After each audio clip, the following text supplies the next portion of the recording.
Donc on va corriger l'exercice 30 page 149. Donc pour cela, je vais prolonger un petit peu chaque côté pour chaque angle qui va nous permettre de mesurer de manière plus précise l'angle.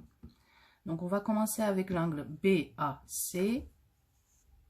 Même question, l'angle BAC, maintenant on sait que c'est un angle aigu qui mesure moins de 90 degrés.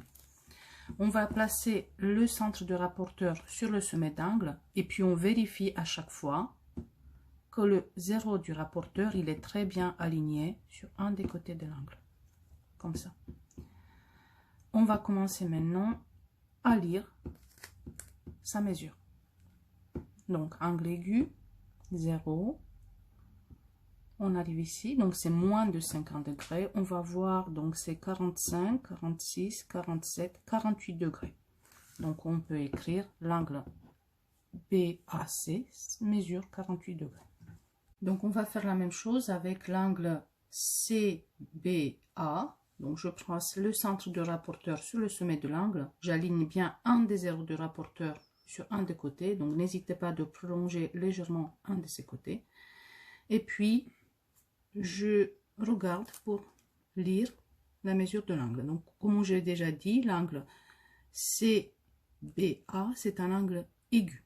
Donc, je regarde la mesure, elle doit être comprise, donc là, qui est de 75 degrés.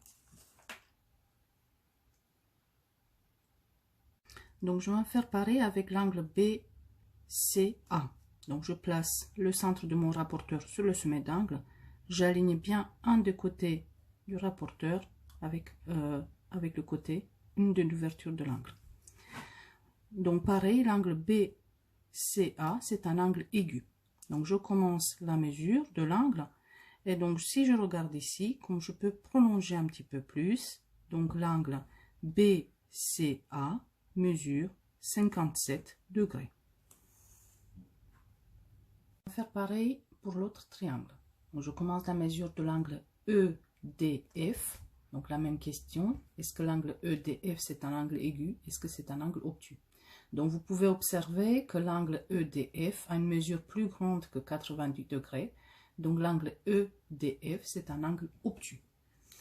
Je place le centre de mon rapporteur pareil sur le sommet d'angle. Donc il est bien placé. Et puis je vérifie bien que le zéro du rapporteur, un des zéros du rapporteur est bien aussi aligné. Donc je regarde l'ouverture de l'angle, donc je vais prolonger un petit peu un de ce côté au crayon papier très légèrement, vous appuyez pas sur votre livre et vous pour pouvoir après effacer.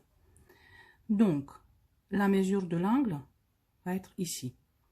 Comme j'ai déjà précisé que c'est un angle obtus, donc je vais mesurer, donc je mesure 130, 135, 136 degrés. Donc je peux noter l'angle EDF, il mesure 136 degrés.